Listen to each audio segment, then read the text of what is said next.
You are listening to the Critical Mass Radio Show, Orange County's business talk show, focused on exploring topics of interest to CEOs who are leading middle market companies. With your host, Richard Franzi.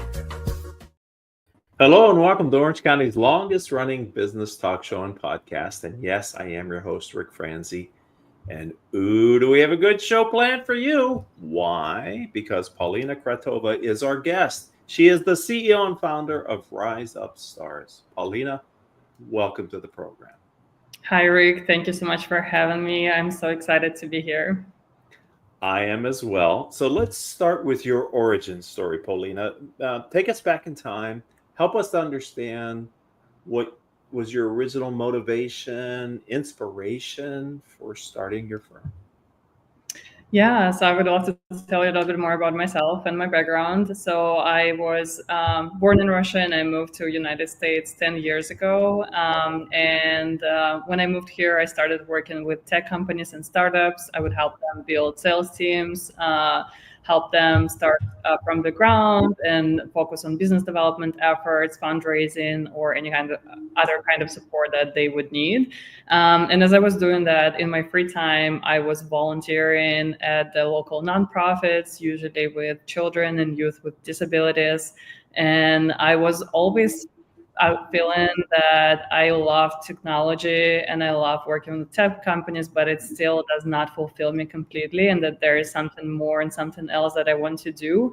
And whenever I was with children, with playing or doing different activities as a volunteer, I could see how creating a nurturing environment for children would help them a lot, would help them feel more connected, and how that could empower children and youth to really for their talents, their skills, to feel more confident.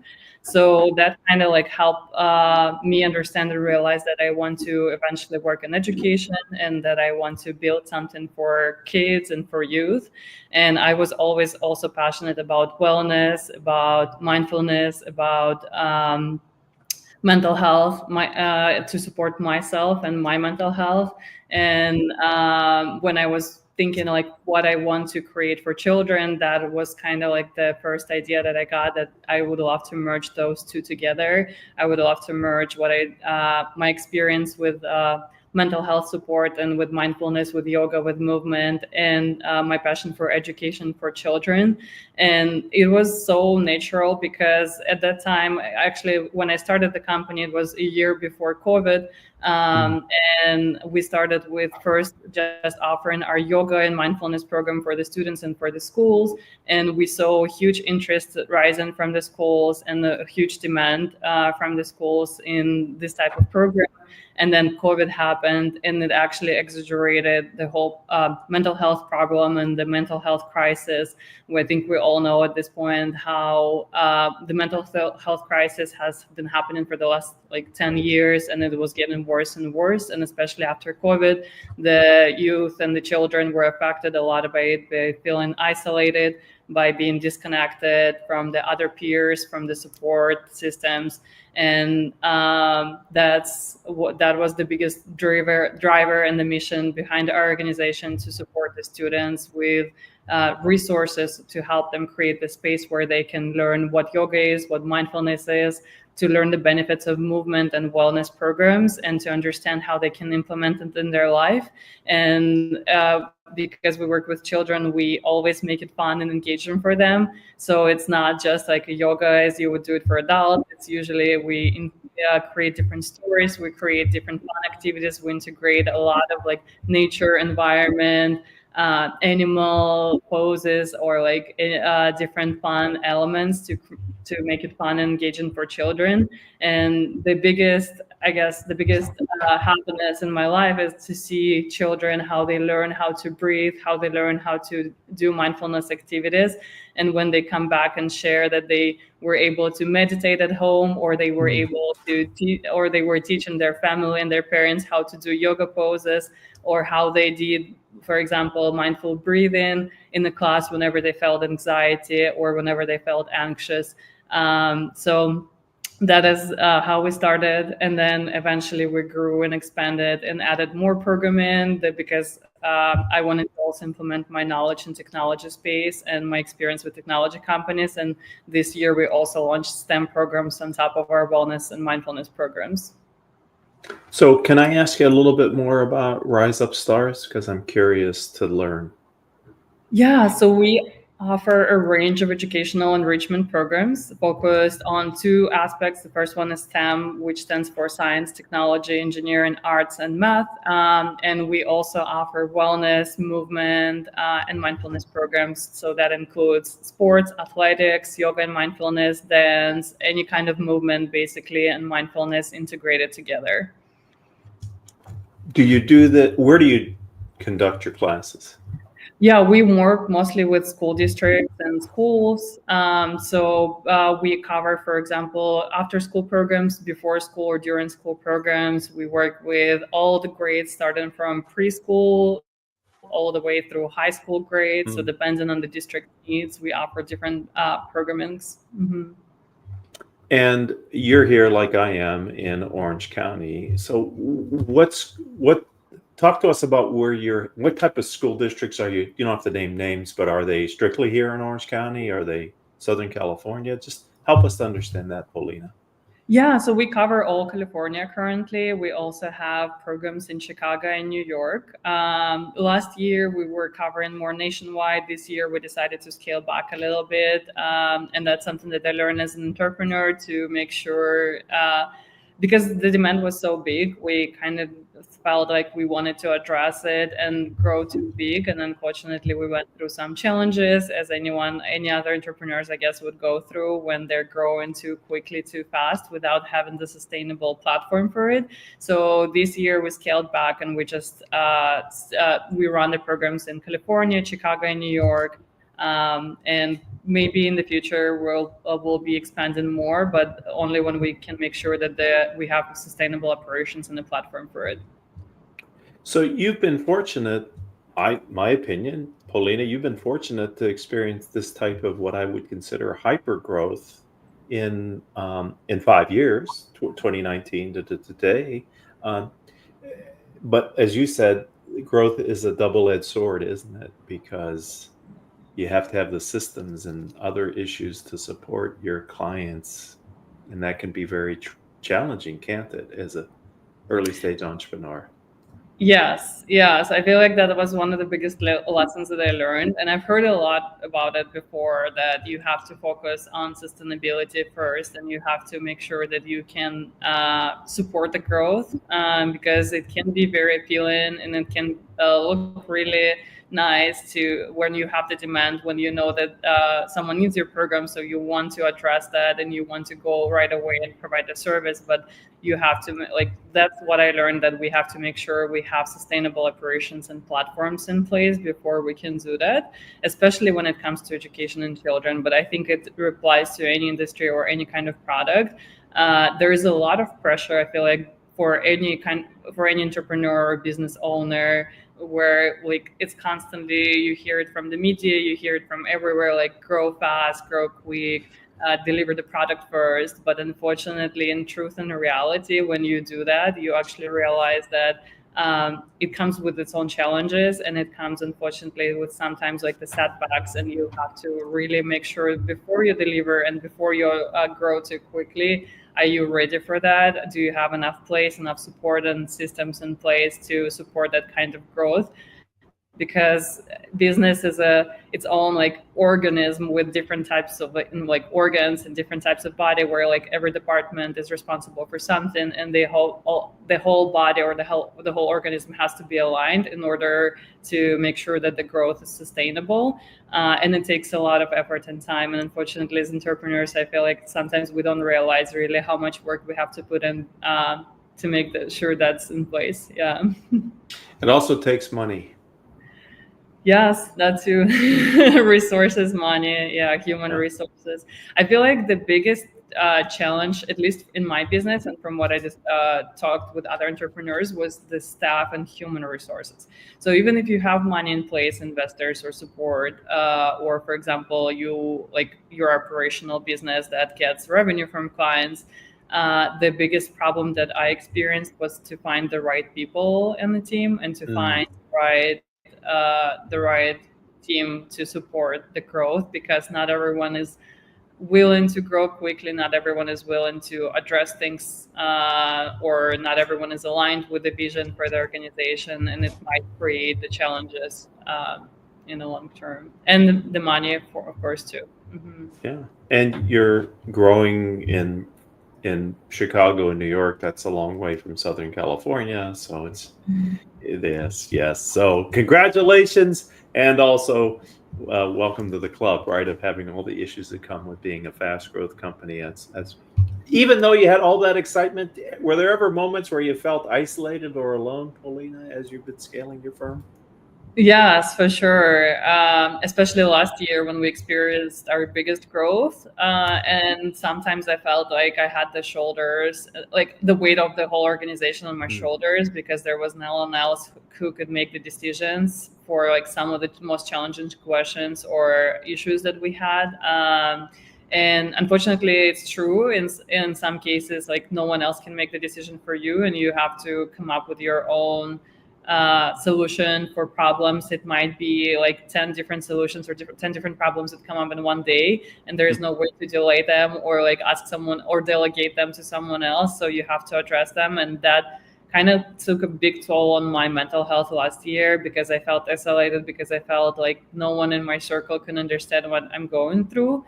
Even though I have the most loving people in my circle and I have the best support from my friends, from my family, there were situations where I felt like it's just me and no one else there. And it was really challenging at times. Yeah.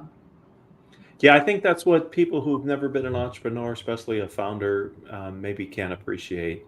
If you're coming from a company where you have peers and bosses and all that, and then when you scale the company and you become the boss and you have people who are working for you, you still can feel isolated because there are just some decisions that can only be made by you, and it sometimes can feel pretty overwhelming. So thank you, Polina.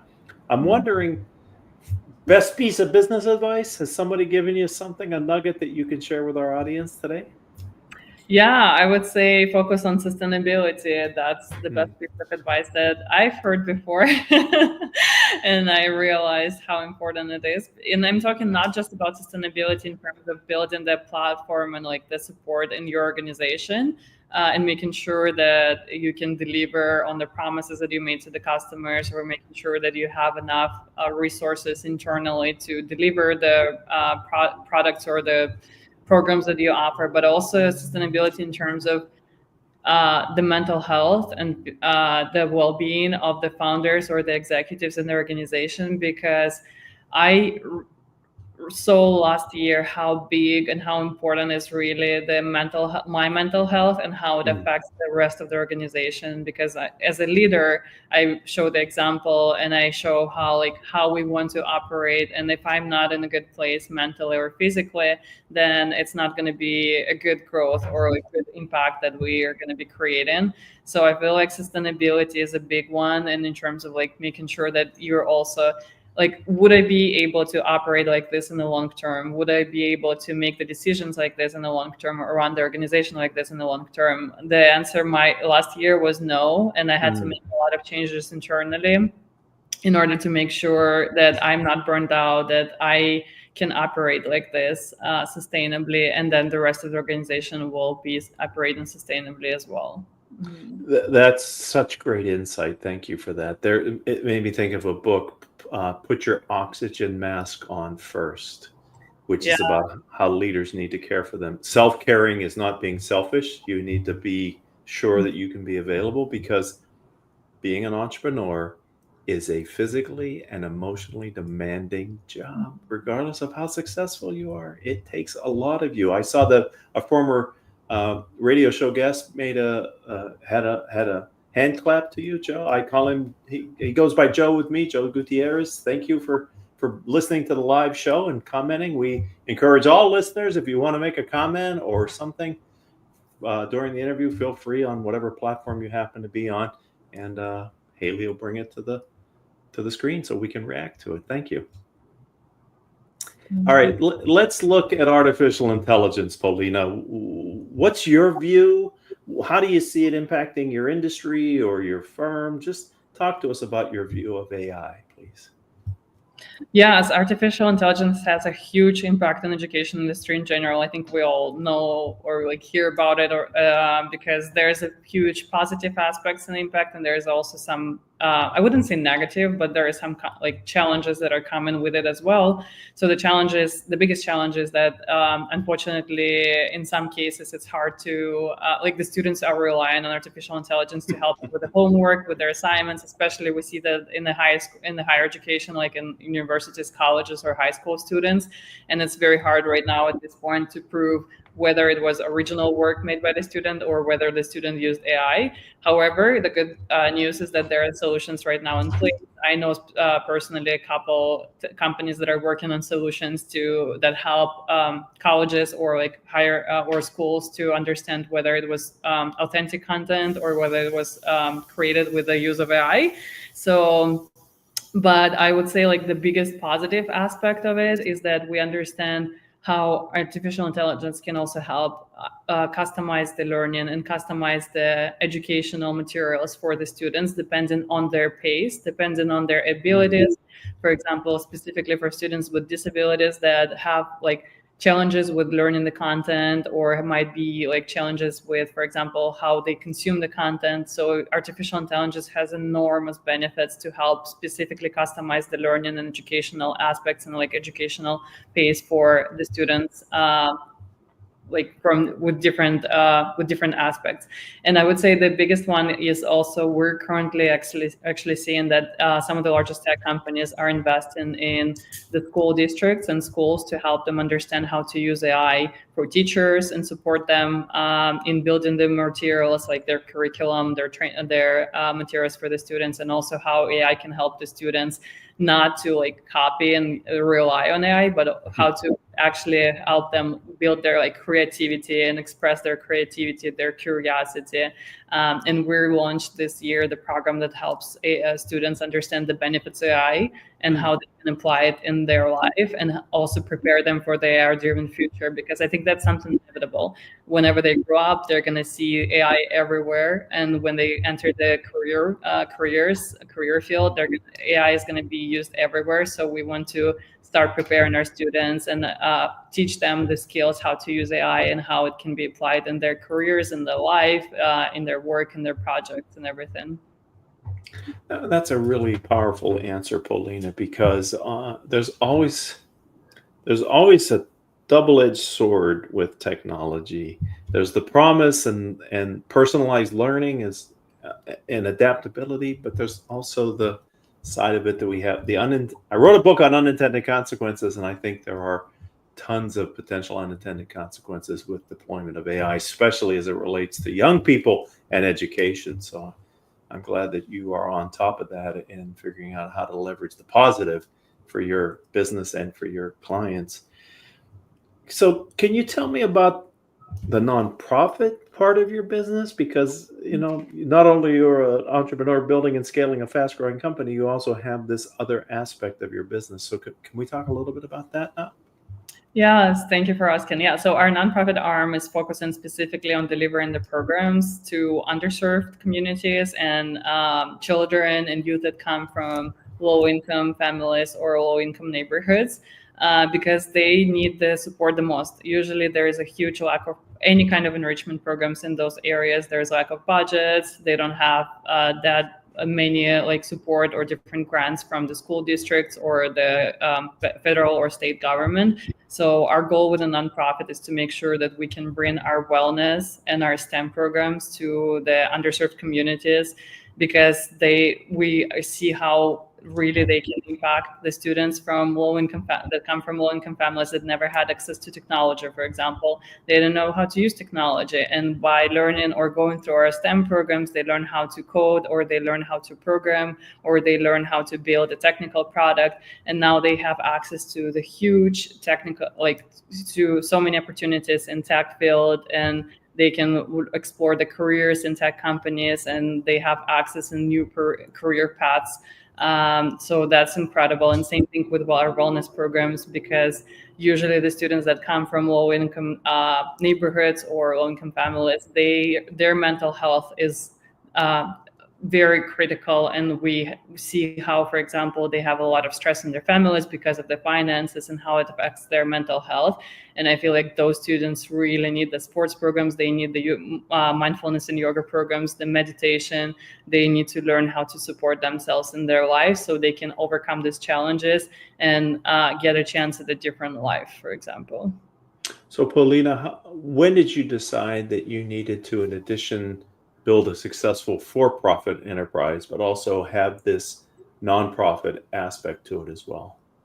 Yeah, so we started originally as a for-profit, and then as we started working with different schools and districts, we got requests from some. They're called Tier 1 schools. It's usually low-income schools.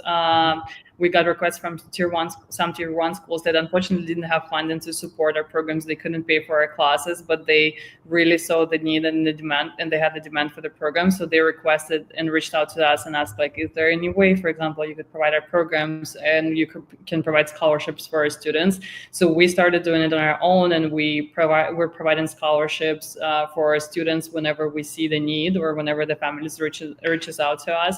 But we also realized that there is a bigger and larger demand in some specific areas, like we have, for example, in Southern California, in Compton, South LA, or Hollywood, there is a huge demand for these types of programs. And also same thing we have in Northern California, where we have Oakland and other areas where there is a lot of families and a lot of schools that need these types of programs. And we realized that there is a bigger demand and need in those areas, and that nonprofit could help us address those and serve those communities. How creative. And see an entrepreneur, they see a problem, they find a solution. You're to be congratulated for doing that.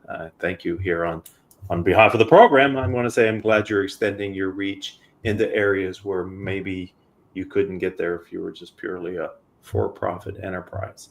All right. So what's the future hold, Polina? Take us on a journey. What's your vision for the future of your firm? Yeah, that's a wonderful question. I would love to see how we can explore more partnerships, find more support to run these programs, especially, as I mentioned, for low-income communities. That's where I want to personally focus and see how we can expand more our programs to different low-income areas in the next couple of years and to serve more students there.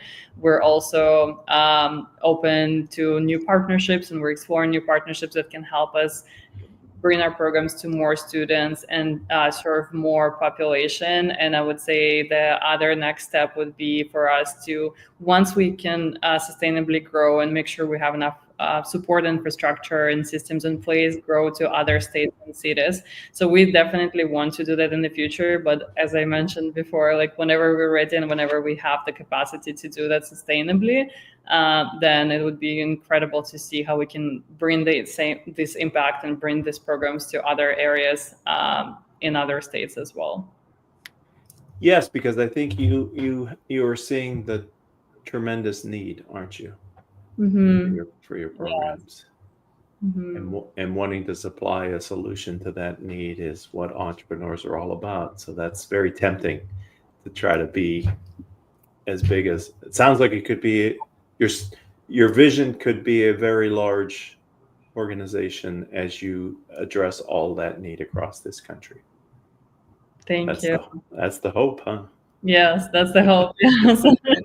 So if someone would like to connect with you directly, Polina, or learn more about your firm, how do they do that? Yes, you can find me on LinkedIn by searching my name, Polina Kratova, or searching RiseUP or Rising Stars Foundation. That's our nonprofit arm. I'm also available on other social media, so feel free to search my name, and I think you should be able to find it. I will be happy to connect with everyone. Well, I said at the top of the show, ladies and gentlemen, that we had a good one planned for you today. And Polina, you delivered big time. Thank you very much for being a guest on the program. I appreciate you taking the time. Rick, thank you so much for the opportunity. It was wonderful. Thank you. You're welcome. And to the audience, thank you for being a part of Orange County's longest running business talk show and podcast. Polina's interview now joins our catalog of 1,500 plus episodes. If you happen to be an Orange County entrepreneur, or you lead a nonprofit, of which Polina is both. But if you're either one and you'd like to be on the show, then reach out to me on LinkedIn. If we're not already connected, send a connection request. mention in there your interest in being a future guest. Between Haley, our producer, and myself, we can help to get you ready to be a guest on a future episode. And until the next time we all have a chance to be together, I hope all of your business decisions will move your organization in a positive direction.